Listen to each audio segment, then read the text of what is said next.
everyone! Hello! I'm Paolo del Rosario. Let's get you up to speed with some news that you could use right now. And hello there, beautiful people. I'm Anne Asis-Carilo. Let's pump up the good vibes and get you going for the day. Happy Tuesday. I'm Monique Tuzon. Join us in the next hour for stories and our mo fun and conversations that matter. Now, I had a hard time getting up this morning. I felt like it was a Monday today. I don't know about you guys. I didn't come in early today. I'm excited to go to work on Mondays. I don't know about you. Whoa! Ibang energy ni Pao I today. know. Must be the gladiator thing you watched I know, last right? night. We were on the Wicked trend, and now you're on the gladiator I know. trend. You have that gladiator energy We're in you actually today. going to talk about that later on, right? Yes. Because in the States, because dito sa Pilipinas, Gladiator's not yet out. It's coming out December 4. But it's already out all over the December States. 4 pa? Yeah, I thought medyo matagal pa. So, okay. How special, he got to see a black screening. I know. Sana all. With real gladiators, by the way. Yeah, there were. I mean, like, you know, it's not as if though, like, every seat may libreng gladiator na katabi. That's not how it works. Baka pag girl. Hindi rin eh. But then, the fact of the matter is, it's coming out soon dito sa Pilipinas. And it's a nice throwback to those who actually watched the first one, could appreciate the first one. And yeah, the combination, it reminded me of the Barbenheimer thing before. Kasi may Wicked, and then may Gladiator. Yes. That Oppenheimer and the Barbie movie. So I think we're going to talk about that later on. Pero yeah, no, it was a good experience and a nice way to start the Tuesday. But of course, rather to end my Monday. But of course, we got a lot more to talk about here today. Starting off with how people go to work. Yes, here's what to expect on the roads in the Metro Manila at this hour, guys. Here is the situation.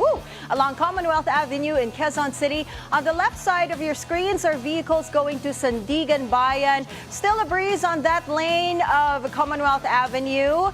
Watch out for that counterflow, by the way, on the innermost lane from the Tandang Sora intersection all the way to Fulcoa. On the right side of your screens are vehicles headed to Quezon Memorial Circle. You'll be hitting on the brakes on that stretch of Commonwealth because, as you can see, traffic is already quite heavy at this time. Now let's head on over to EDSA Guadalupe, this time northbound. On the left side of your screens is the northbound lane going to Shaw Boulevard. And on the right side are vehicles headed to Makati Central Business District.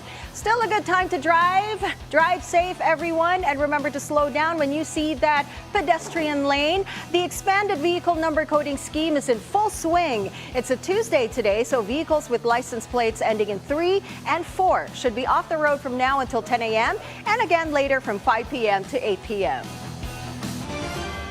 Now, another round of fuel price hikes are in effect this week. Gasoline prices will see the biggest hike of 1 peso and 15 centavos per liter. Diesel prices will also go up by 1 peso and 10 centavos a liter. Kerosene prices will also increase by 80 centavos per liter. The Energy Department said the hike is primarily driven by escalating geopolitical tensions and the weakening of the peso against the dollar. From the roads to the skies, let's check the weather report for birds. No, just joking, we're checking the weather. No storm brewing on the horizon, but it will be rainy in some parts of the country for today. Pag-asa says Mindanao can expect rainy conditions because of the intertropical convergence zone. Forecasters warn of strong rain, specifically in Surigao del Sur and Davao Oriental. They say these provinces should brace themselves for possible floods and landslides. Meanwhile, the Amihan or the northeast monsoon is bringing cloudy skies and some rains, as well as cool winds to northern Luzon. Cloudy skies are up in Metro Manila and the rest of the country with chances of isolated rain showers or thunderstorms later today. Tune into Weather HQ at 9 a.m. where we give you the updates, whatever the weather. Only here on the Bilyonaryo News Channel. Now moving on to some serious news. For the first time, President Bongbong Marcos fights back against Vice President Sara Duterte's tirades. This after the VP's controversial remarks, including death threats to the president and some of his family members. Kung ganun na lang kadali ang pagplano sa pagpatay ng isang presidente, paano pa kaya ang mga pangkaraniwan na mamamayan? Yang ganyang kriminal na pagtatangka ay hindi dapat pinapalampas. Yan ay aking papalagan. President Marcos adds this would have all been avoided if Vice President Sara just answered the questions in Senate and the House about her office's alleged misuse of funds. He says the lawmakers are just doing their jobs and that all government agencies, including the executive branch, are not immune from scrutiny. Economists weigh in on the possible effects of the feud between the former Uniteam tandem and the economy and the entry of businesses in the country. Sujin Kim reports. Dasco over the weekend, the local stock market still closed at 68.50 on Monday, up by 1.03% from Friday's trading. According to RCBC chief economist Michael Ricafort, political noise is nothing new. He says it is a natural part of democracy. Ricafort emphasizes what's important is to ensure that economic reforms remain on track and institutions in the country remain intact. But for credit rating and investor services chief economist Noel Leico, political instability has a direct impact on investments. He warns VP Sara's recent statements will not be well received by investors. Leico adds investment prospects for next year could also be affected if this issue is not resolved. John Paulo Rivera of the Philippine Institute for Development Studies also agrees political drama is hurting the country's image as an investment destination. As for economist and national scientist Rvl Tolentino, he says there is no question that investor perception of the country will change. He adds the fate of VP Sara now lies in the hands of the military. Sujin Kim, BNC. President Bongbong Marcos is bound to United Arab Emirates today for a working visit. For the meantime, the assigned government caretakers are Executive Secretary Lucas Bersamin, Justice Secretary Boying Remulla, and Agrarian Reform Secretary Conrado Estrella III. Mr. Marcos has previously said VP Sara couldn't be in charge while he's gone, as she left the cabinet. The president is set to meet his UAE counterpart and will stay there for a day. Now on to sports. Gilas Pilipinas has officially qualified for the FIBA Asia Cup next year. The men's national basketball team secured the outright berth after New Zealand beat Chinese Taipei on Monday. Gilas preserved its pristine 4-0 record in the November window of the qualifiers after stunning New Zealand and Hong Kong. The Philippines has 2 more games lined up for the FIBA qualifiers in February. The FIBA Asia Cup tips off in Jeddah, Saudi Arabia in August 2025. Over in the PBA, Terence Romeo says leaving the San Miguel Beermen is one of the saddest moments in his career. On Instagram, the former scoring champ said that he is grateful nonetheless for what he calls a, quote, the happy memories and the achievements as well as the learning experience. The Bro won 3 PBA titles and a Finals MVP award with the San Miguel Beermen. Romeo was sent to the Terfirma Jeep alongside the big man Vic Manuel in exchange for Wami Chongson and Andres Cahilig on Monday. Speaking of new beginnings, it's official. Troy Rosario joins Barangay Ginebra San Miguel. The former Gilas big man shares a photo of him alongside San Miguel sports director Al Francis Chua on Instagram with the caption, quote, dreams do come true. Rosario is seen to boost Ginebra's lineup with guys like Jamie Malonzo, Jeremiah Gray, and Isaac Go out due to injuries. The PBA opens the Commissioner's Cup with a doubleheader at Phil Sports Arena tomorrow. That's November 27. The Converge Piper Xers take on the new-look Terfirma Jeep in the first game, while the Phoenix Fuel Masters welcome guest team Eastern in the 7:30 tip-off. Now, pop music fans are feasting this year. American singer-songwriter SZA promises new music by the end of the year. On American streamers, Kai Cenat's live Grammy winner SZA teased an album called Lana. This came as a surprise not only for the fans, but Kai himself and Lizzo, who was also a guest alongside SZA on the live stream. SZA was recently featured on Kendrick Lamar's newest album, GNX, on tracks Gloria and Luther. SZA's previous album, SOS, released in 2022, debuted #1 on the Billboard 200 and broke streaming records for an R&B album. Now the long wait is over. Moana 2 hits the screens tomorrow, November 27th in Philippine cinemas. Hollywood predictions are already calling it the Moana sequel will win its opening weekend against Wicked, Gladiator, Red One, and Venom. Meanwhile, in an interview with BBC, Moana cast Dwayne "The Rock" Johnson encourages audiences to sing their hearts out in the theaters.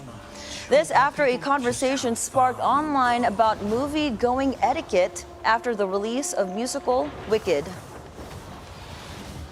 Well, dental health care is not just about mere aesthetics. Recent studies found simple oral infections are linked to a host of systemic diseases. Now, you don't want to miss this conversation because we have not one, but two. That's right, two dentists in the studio when we return. Don't go away. It's a beautiful day. We'll be right back.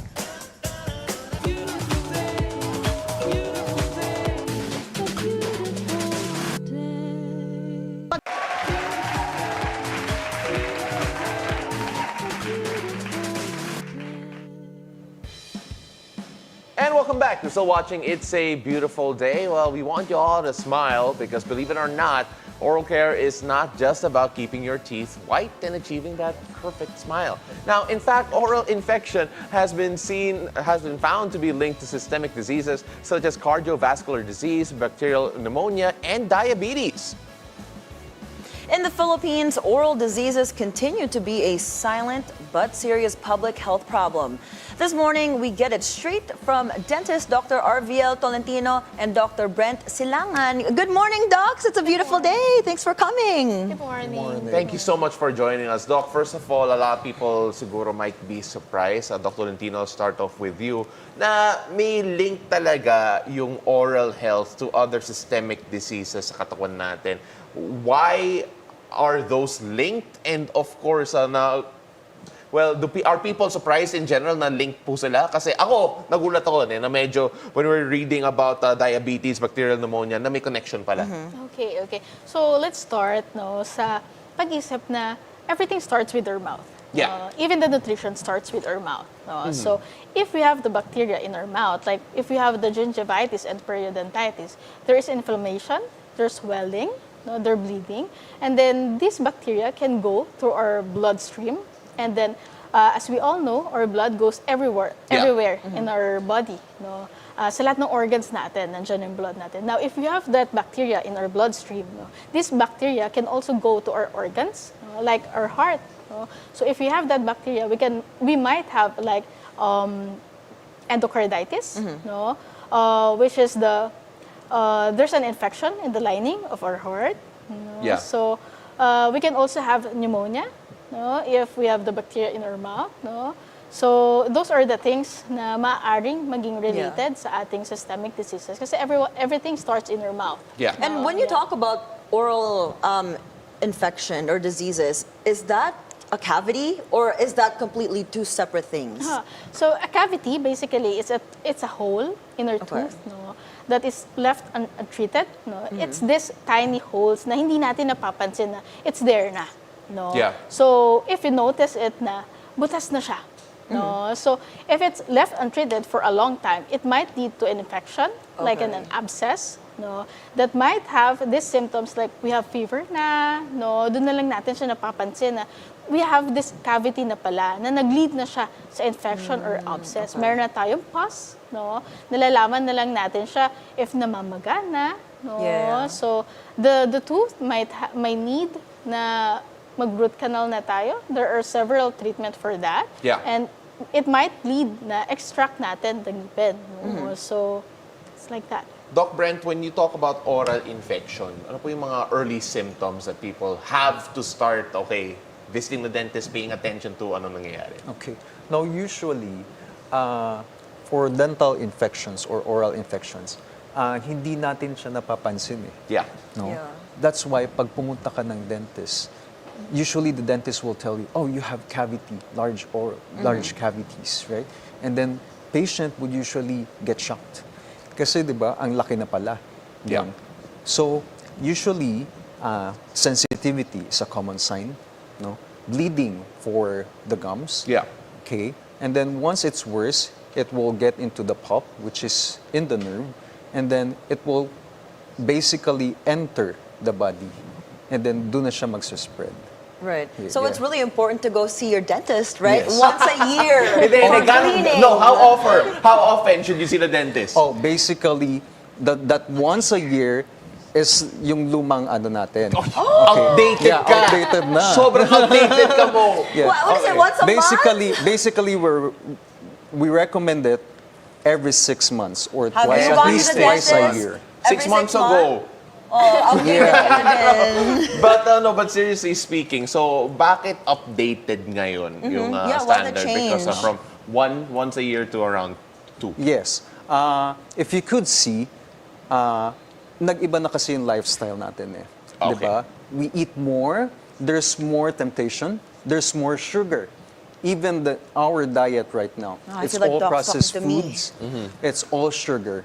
Yeah. Diba? So imagine eating all of those stuff and then those stuff would get into your mouth tapos nakababad lang siya doon. But even if I brush my teeth and floss, normally, is that still... So no, but I have a feeling sa lifestyle mo, baka 3 times a year dapat. Grabe ka naman. I brush my teeth 3 times a day. Actually, kaya- it could. It could. For those patients who have periodontitis, Yeah. no? Yeah. So basically, mas mabilis sila magkaroon ng plaque. And then, so we recommend them to come back to the dentist every 3 to 4 months. So it all depends on the case of the patient. Right. And then when we talk about flossing, so I've heard there's a water floss now and then your typical traditional floss. What do you guys recommend in terms of just keeping up with oral hygiene every day? We usually recommend water floss now, no? But if there are cases kasi na the regular floss, if you're not really good in flossing, it's not proper, no? You might irritate the gums, no? If you go too deep Yeah. or it's too hard when you floss it, no? It might cause irritation, no, to our gums. Kaya very nauso yung water floss kasi it's gentle, no? But it works the same naman. If Yeah. you're just doing it properly, no, so it works the same. Yeah. To invest It's in a the water technique floss. actually, na Yeah. the procedure, the technique is the important thing. Well, Doc, Dr. Tolentino, now that we have sufficiently scared all our viewers and each other with regards to our dental health, what tips are there to actually prevent oral infection in the first place? Because we've already talked about, okay, nagulat yung mga patients na, oh, may cavity na pala sila, or they're already showing early signs of infection. How can you actually prevent infection in the first place? Okay. So, safer, let's start with proper oral hygiene. No? Let's brush regularly, do the flossing. No? And then we don't recommend it just 3 times a day. Every after meal, if you can do so. No? Kung Let's ilang brush. meals mo. Yeah, as often as you can. It's okay. No? And then visit our dentist regularly. Para we can check everything if it's still good. No? Yeah. So that's about it. No, the proper maintenance of our oral health is good. We're going to Yeah. start brushing our teeth 5 times a day Yeah. now. Pero we're showing a bit of tips here on how to avoid oral infections. For some people, probably raising an eyebrow, getting vaccinated against HPV. That's also one of the ways to avoid oral infections. But then, of course, right now, Doc Brent, when you talk about the prevention, some people feel siguro a bit immune to that. You mentioned a while ago na some people don't even realize that they already have infection. For the parents out there naman who want to take care of their kids' oral health and also prevent infections, syempre they're the ones who feel more immune to sweets, or especially with their milk teeth. How would you prevent oral infection for children naman? Okay, so here it is. Basically, at the age of 6 months, the first tooth would erupt. Yeah. And then we would suggest parents to go to the dentist at 2 years of age for the children. Okay? Okay. Because basically, doon na tumubo lahat ng baby tooth natin. Okay? So that's why when we would suggest to do fluoride treatment, like fluoride varnish for patients, for children who cannot speak, who cannot spit. Okay? And then for older patients, yung mga medyo middle-aged na children, okay, we can put fluoride na ibang type of fluoride naman. Okay? And then for adults, may ibang type of fluoride naman tayo. Okay? And then at the age of 6, tumutubo na yung mga permanent tooth natin. That's why at the early on, dapat yung bata tinuturuan ng mag-toothbrush because we need to improve the dexterity of the hand. Okay? Pilitin or hilain yung bata papuntang CR. That's how you do it. Yeah. Diba? Diba? You need to train the children. If you listen right now, just very, very well, you can hear the screams of children saying, stop, please. But they heard it on TV right now. Actually, that was how I was trained Really? at home. Yes. Okay. Oh, wow. Yes. Or you could actually have a deal with the children. Okay, you brush your tooth, I will let you watch this cartoon. So gawin mo siyang reward. Yes. Yeah. That way, may respect within the children and then the parent. Yeah. Oh, and normally kids have really good tasting toothpaste, actually. They do, they're flavored versus the adults ones. Yeah. So speaking of toothpaste, I have a two-part question for you guys. So it's very overwhelming when you go to the drugstore, right? There's so many different kinds of toothpaste. Yes. So one, how should we pick our toothpaste and what's the best to keep up our oral hygiene? And two, in terms of toothbrush, do we stay with the mechanical or do we do the automated one? So what do you guys recommend in terms for everyday use? Well, basically, any brand would do as long as it has fluoride in it. Yeah. Okay, so fluoride is the magic that word. one. And for the brushes, no, it should be soft or super soft bristles only. Really? Okay? Yes. Okay. Because medium or hard bristles could basically abrade or magagasgasan yung ngipin or eventually damage the gums, which could result in receding of the gums. Yeah. So, kung napapansin niyo yung ibang gums, di ba, parang umiimpis siya or umuurong siya dahil doon. Doc Arviel, are there any myths that we need to debunk with regards to oral health? Because like for example, I didn't know about the harder bristles actually being more harmful in the long run. Yeah, like that, no? That's the common myth natin, no? The harder you brush, the cleaner your teeth is. No? So, it's not true. No? So, it's more damaging than it's helpful sa ating oral cavity.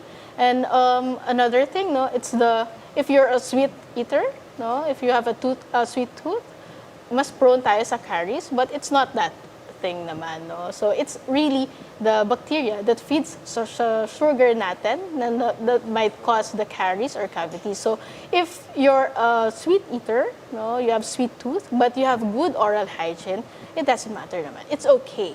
No, so you won't have. I'm marked okay safe. lang yan. You're marked Yeah. safe as long as pero have brush good your teeth oral 5 times a day. Yeah. From 3 to 5. Okay, noted. Yeah, but then of course for the oral healthcare, is there any step that you've seen from your patients siguro that they do not do enough with regard to taking care of their oral health? You mentioned flossing a while ago. I know a lot of dentists actually do say that not enough people floss. Are there any steps in particular that you feel that people should take more with regard to taking care of their long-term oral health, Dr. Tolentino? So, yeah, with flossing po, no, with proper technique, no, it shouldn't damage the gums. Dapat dahan-dahan lang, no. Sinasabi nila, if your gums is bleeding, no, it's okay, but it's not, no. If your gums is bleeding, that might be a symptom that there's a problem already, no. Sinasabi nila, if you're flossing, dumudugo kasi ang gums ko if I'm flossing. And they feel like they're doing a good job, or So I don't want to do it anymore, no. But it's the other way. If your gums is bleeding, if you're flossing, that means na medyo madumi na ang ating gum, and that needs prophylaxis na or cleaning from your dentist na, or you need na mas tutukan pa the brushing and the flossing. Yeah. You need to reach those areas, the hard to reach areas na until the gums, up to the gums, nalilinis natin. Okay. Yeah. Doc Brent, I'll have you say our final words here for those who haven't seen their dentist and should. What message do you have to them, and how can they reach you guys in particular so they can avail of your services? Okay.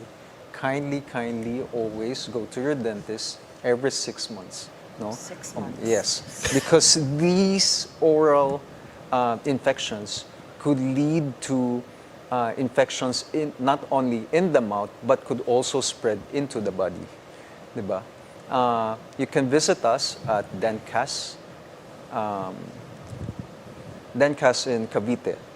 All right. Perfect. Thank you Thank so you, much for joining us. Docs. We appreciate it. We're literally brushing our teeth right after the show. Yep. This feels like a meal. And I gotta make an appointment with my dentist. Yeah, too. apparently, yes, diba? We do. Every 6 months. Apparently, And okay. all of y'all know what you guys are getting from me for Christmas now. What? So, toothbrush. Saan ko water floss?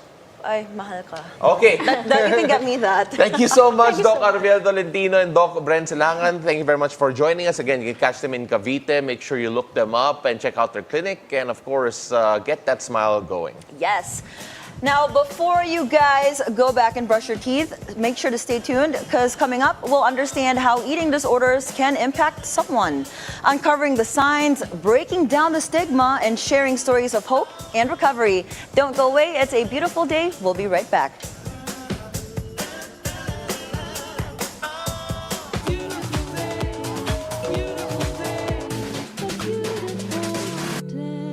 Ito po si Father Nono. Ako po si Father Fiel Pareha. Ako si Risa Singson Kaupeng. Kape at pandasal na po tayo. Ito po si Cardinal Chito Tagle.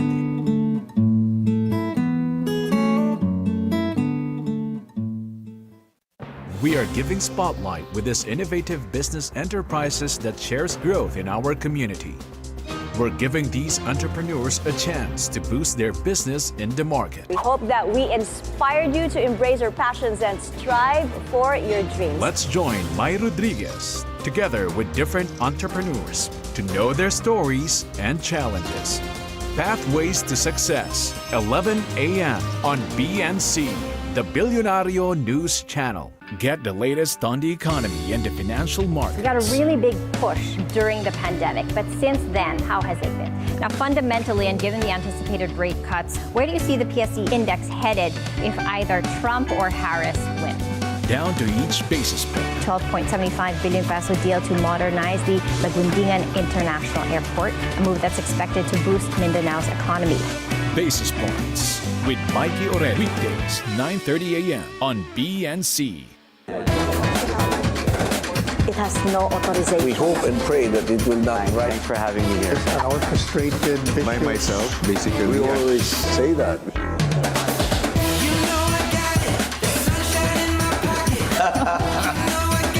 It depends. A well-concerted effort. Perhaps I can reiterate.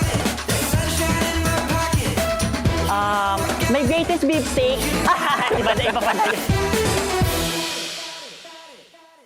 This is the Scorecard, where you score the latest sports news and in-depth views. I'm Anton Rojas. Welcome dito sa BNC Studios. How are you feeling? Join him together with different sports personalities and have a healthy sports conversation that will help you to know them even better. In the Philippines, everybody loves community. We can say that you got hooked. The Scorecard, where sports is our business and business is our sport, right here on the Bilyonaryo News Channel. Magandang gabi, ako si Corina Sanchez Rojas. Magandang gabi, ako po si Pinky Webb. Simulan na natin ang agenda. Nasa radyo na, mapapanood, mapapakinggan. 94.7 FM. Nahaharap ngayon ang Estados Unidos sa isa na namang 4 na taong Trump presidency. Let's squad rin yan. Binawi niya yung sinabi niya. Ing masalimuot ang buwan ng Oktubre para sa ilang bilyonaryo. Sa bawat issue may anggulo at ang balita may agenda. Meron na po ba kayong initial findings sa drug war probe ng Quadcom? Pwede o dapat nang umpisahan yung preliminary investigation? Gaano po ba kalagana pa mga pogo sa bansa? Mukha po talagang mas malala pa yung gulo ngayon, pati kasi ang Iran ay nambomba na rin. Kayo ho ba ay kontento sa naghatol ng Manila RTC? You feel that justice has been served?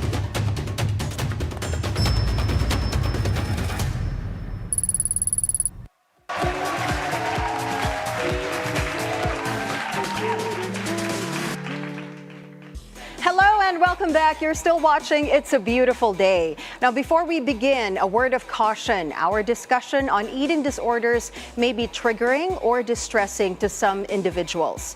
Food is meant to nourish, but for those battling an eating disorder, it often becomes a source of fear, guilt, or control.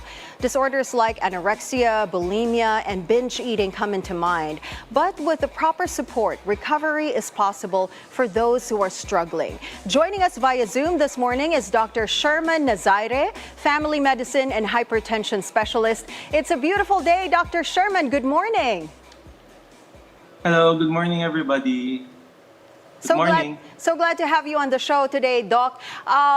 Eating disorders, it is such a sensitive topic. Some people may not be aware that they have it, and some people can find it offensive if you talk to them about it. Now, before we talk about the physical, the mental, psychological effects, let's first explain what is an eating disorder and how does it typically manifest in a person's life. Okay, an eating disorder is a serious mental health condition characterized by unhealthy eating habits that negatively affects an individual's physical and mental health. An example of eating disorders, una, is anorexia nervosa. So anorexia, ito yung mga patient who has intense fear of gaining weight, often see themselves as overweight, pero hindi naman pala sila overweight. Katulad ng, ang anorexia is extreme restriction of food intake, distorted body image, physical signs katulad ng significant weight loss, fatigue, and in severe cases, organ failure. Yeah. Next is bulimia nervosa na tinatawag. Bulimia, ito naman yung involved of cycles of binge eating, followed by compensatory behaviors to prevent weight gain, such as vomiting, excessive exercise, or taking diet pills, and miss of laxatives. Yung mga may bulimia, ito yung feeling of loss of control during binges, engaging in purging behaviors, physical signs such as dental erosions, GI problems, gastrointestinal, and electrolyte imbalance. Last example nito is binge eating disorder. So yung mga may mga binge eating disorder, ito yung mga pasyente na kain ng kain without compensatory behavior. Hindi nila niluluwal, wala silang control sa kain nila. Usually, itong mga pasyente na to often leads to obesity and associated sa cardiovascular disease po. Doc, ano yung mga common misconceptions about people with eating disorders? Kasi minsan sinasabi nila na it's also physical, that they are just not able to take in food. Kaya ganun sila. Is it really a mental thing, or are there also physical factors that contribute to mga eating disorders? One of the major misconceptions is that eating disorders only affect young women. They can affect individuals of any age po, gender, or background. Another misconception in eating disorders are solely about food and weight. In reality, they often stem as psychological issues such as anxiety, depression, or trauma. Additionally, many people believe that eating disorders are a choice or a phase rather than a serious medical conditions that require treatment.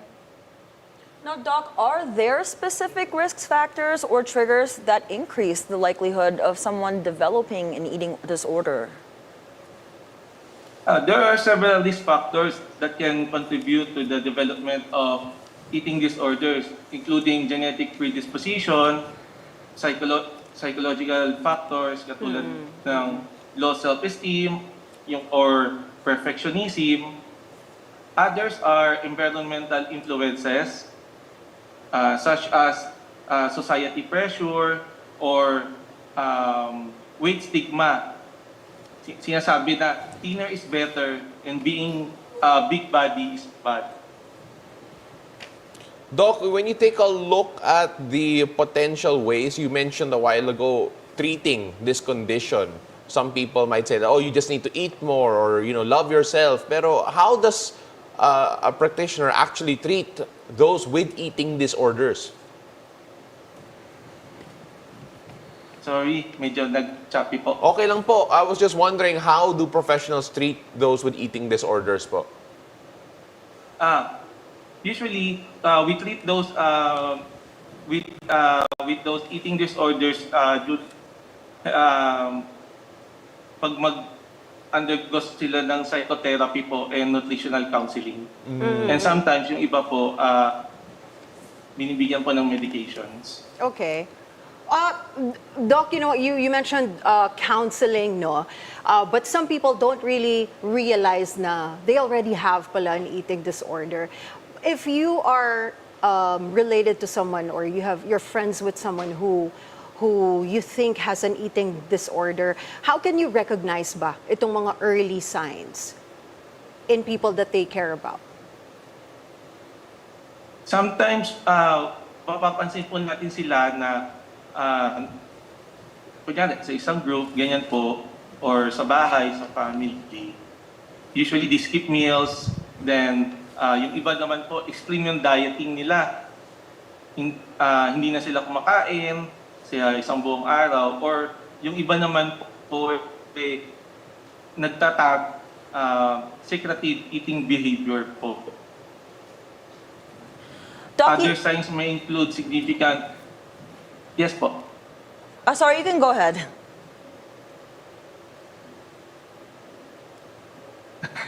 Other signs may include significant weight fluctuations po, withdrawal, changes in mood or behavior, such as increased irritability po or anxiety. Doc, sorry, your connection was a bit off a while ago, pero we'll try to get through it as well. At the meantime, of course, we want to know about yung societal pressure kasi yung beauty standards, yung social media, it does play a factor right now. Alam ko maraming body positivity ngayon sa social media as well.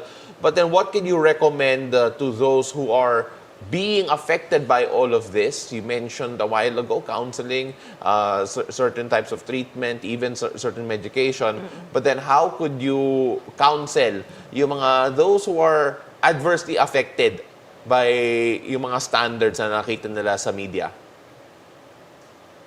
Okay, constant exposure to idealized body. Ito yung kunyari, meron silang iniidolo na mga tao na gusto nila, kino-compare nila yung sarili nila, yung katawan nila, gusto nila, ganyan itong katawan din, katulad ni Miss Universe A, ganyan. So, parang inaano nila, gusto nilang maging mirror image ng ganong katawan, pero eventually, parang trigger disorder na eating behaviors, yun po. So, hindi naman talaga nila maaating yung ganong katawan po. Parang magkakaroon lang sila ng, in the end, anxiety or depression pag hindi nila naating yung ganong katawan. Right. Na gusto nila. Doc, before we let you go, because we're running out of time, anong message mo for someone who's, afraid to seek help and they're ashamed of their eating disorder? And how can they reach you?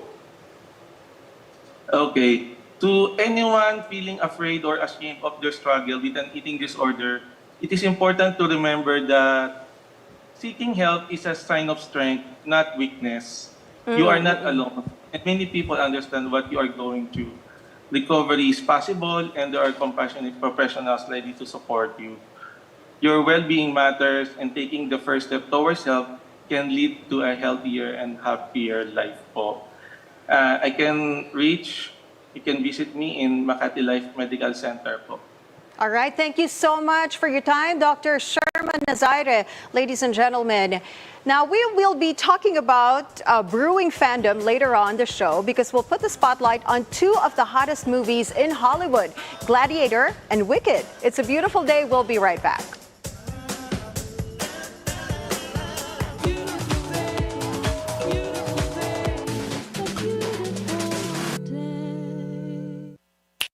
Under oath. Ano ba ibig sabihin nito, lalo para sa ating mga opisyal ng gobyerno? Hindi lang ito dapat asahan tuwing may pagdinig, lalo kapag ikaw ay halal. Ito ay tiwalang ipinagkakalob ng taong bayan na sa bawat pagkakataon maging tapat ka sa iyong salita. Sagradong responsibilidad sa pagkasabi ng totoo. Sagradong responsibilidad na tutugunan mo ang tungkulin na ipinagkaloob sa iyo. Sa pagkapatupad ng iyong mandato, sa pagbusisi sa kaban ng bayan, sa pagsigurado na ang bawat serbisyo makararating mula sa ibaba pataas. Ikaw ay sumusumpa sa tungkulin na ito bago pa man umupo sa pwesto. Ang panunumpa hindi nagtatapos kapag ikaw ay nanalo. Hindi lang inaasahan tuwing may pagdinig. Hindi nagsisimula kapag ikaw ay natutukan ng kamera. Ang oath o panunumpa na binabanggit sa harap ng taong bayan ay panunumpa mo sa Diyos, sa konstitusyon at sa bawat Pilipino. Bawat oras, bawat araw at sa bawat pagkakataon, dapat mo itong gampanan para sa kapakanan ng bayan. This is the Scorecard, where you score the latest sports news and in-depth views. I'm Anton Rojas. Welcome dito sa BNC Studios. How are you feeling? Join him together with different sports personalities and have a healthy sports conversation that will help you to know them even better. In the Philippines, everybody loves community. We can say that you got hooked. The Scorecard, where sports is our business and business is our sport, right here on the Bilyonaryo News Channel. Good morning, I'm Paolo del Rosario. Welcome to Weather HQ. Today's headline: Frito continues to move northwestward to west-northwestward today over the West Philippine Sea until it exits the Philippine Area of Responsibility. Natatakot kaya nasa pag-prepare na po talaga. 28 injured and 5 missing in the aftermath of Typhoon Pepito. How far has your network reached with regards to providing clean water? Many areas in the Philippines, water is still a huge challenge. Whatever the weather, you're on BNC, the Bilyonaryo News Channel. In the world of business, expansion is inevitable. So I was a serial dater. Not just a serial entrepreneur. Yes. You need fresh perspectives. Different perspectives, different capabilities. The sense of fulfillment, the sense of accomplishment. It's like you gave birth. The relationships we have, how we treat our people, for me, that is the essence. I'm Ces Orenia Drilon at ito ang Usapang Bilyonaryo. How would you address traffic? Dispersal, ano? Beauty or brain? Personality, beauty with brains. Do you look at the track record of the person? We're going to publish the list of candidates. It's about time. It's bad taste. I just pray a lot. The confidence is 95%. That's up in the The latest news, national issues, the political scene, and conversations with prominent personalities. All these firsthand at the forefront. Aside from, being a billionario potential. Ah, Lord! Anton, can you share your secret? Eliza Valdez, 6 years from now. Wow. You think you'll still be playing volleyball? That's a very, very tough question. But I'd say I want to see myself still playing, enjoying. The keyword is enjoying volleyball. Might be on and off the court.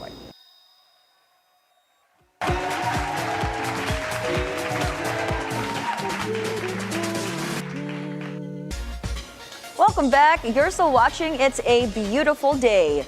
Now move over Barbenheimer. In the U.S., moviegoers are in for another double feature. This time for Wicked and Gladiator 2. Some fans went as far as making parody posters.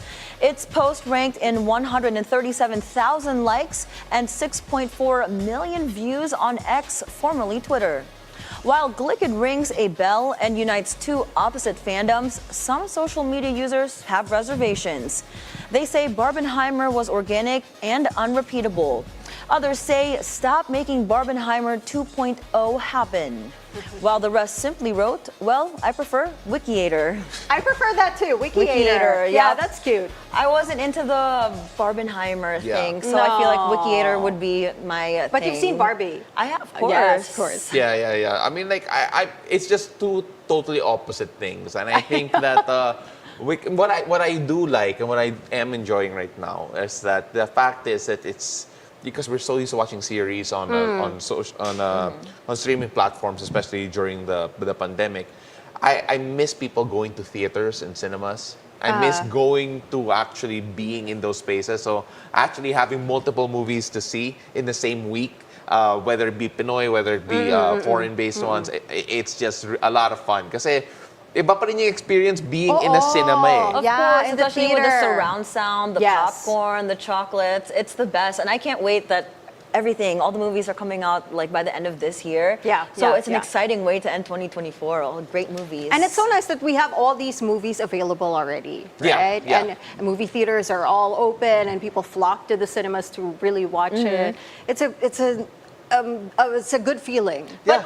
What are your thoughts though? Because earlier I read about Moana and The Rock saying, "Sing You your can hearts sing." out." Personally, I would get annoyed, and I will throw popcorn at you if you sing during the theaters. It's not fair because The Rock says, "Oh, you can sing your heart out in Moana too," but then we don't know the songs of Yeah, Moana 'cause 2 they're yet. new. Because they're new Yes, songs. yes. Yeah, Yung Wicked yeah. naman, well, not majority of the people, but the theater-going public at the very least know it. And medyo iconic yung mga songs I guess nila. that's why he said you can sing your hearts out. Yeah, Because they you don't don't know the even know the songs. songs. Baka the soundtrack is out and you can hear it. Yeah, but no, And you're watching the movie and not listening to the soundtrack first. Yeah. I mean, like you're probably watching the movie first instead of the soundtrack. That's true. Yeah. But, we'll see. But you know what? We're not done yet because there's going to be a lot of arguments. In fact, pati nga si Direk, sabi niya, don't sing. But Thank you, at the Direk. moment, let's focus on some mobility news. Touchdown Germany for Tesla's Cybercab as part of its European tour. It's on display in Berlin until December 8th. Originally unveiled in LA, the two-seater robo-taxi will go into production in 2026. Some analysts had expected the Cybercab to have more room for passengers and luggage. But as the CEO, tech billionaire Elon Musk, says the vehicle's design was optimized for autonomy and affordability. Next stops for the robo-taxi include London, Paris, Amsterdam, Oslo, and Stockholm. Now, Cebu Pacific soared to new heights, lighting up the iconic Burj Khalifa in a dazzling 3-minute show featuring top Philippine destinations. The historic display marked a proud moment for Filipinos in Dubai as cheers filled the air, celebrating this bold move to put the Philippines on the global map. Described as priceless by Cebu Pacific's President Xander Lau, this was more than a promotion. It was a tribute to Filipino pride. And this is just the beginning, with even more surprises on the horizon for 2025. Look at that. We're on the tallest building. And this isn't the first time that a Philippine company is featured there. Yeah, the Burj Khalifa, Yeah, I mean, galing. first of all, you cannot not see it. If you're in Right. Dubai, Yes. you will see it. And of course, personally, that makes me want to get on a plane soon again. just travel and see the Philippines. Kasi I can only imagine how it feels for our OFW Right. friends there, ating mga kababayan in Dubai. Seeing all those destinations, I'm sure they miss home. Oo, Right. mas nakakamiss yun, homesick na sila, seeing all those places, right? Yeah, Exactly. we're seeing a few of it right now, the clips It's there. pretty. Well, and Nice. for me, I feel like as Filipinos, we should travel more around the Philippines. I mean, imagine we have over 7,000 islands, and instead of going to like Japan, like myself, Thailand, It's true. We should just explore the Philippines because there's so many hidden gems. I mean, you haven't been to Intramuros. yeah, so that's on my bucket That's list. your but- fault. Yeah, You're here.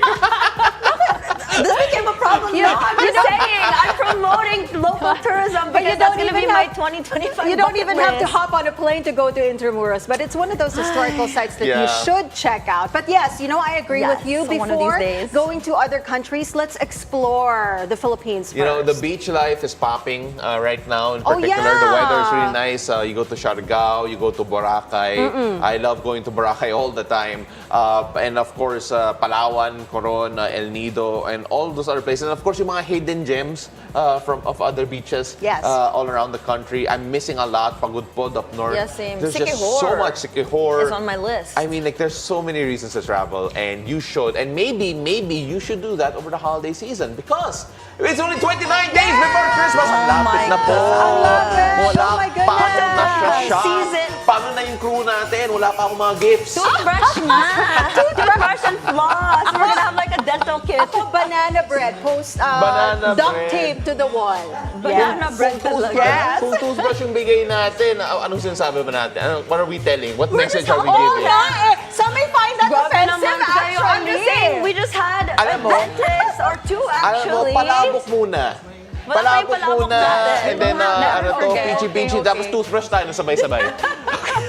What a great And that is it for us today, Tuesday, November the 26th. Ako po si Paolo del Rosario. Thank you very much for joining us here today. I'm Anne Asis-Carilo. Thank you so much for making us your daily morning habit. Remember to spread love and kindness all throughout the day. And I'm Monique Tuzon. Stay safe, and we hope you all have a great Tuesday ahead. Join us again tomorrow at 7 a.m. only here on It's a Beautiful Day. Santa Claus, right down Santa Claus Lane.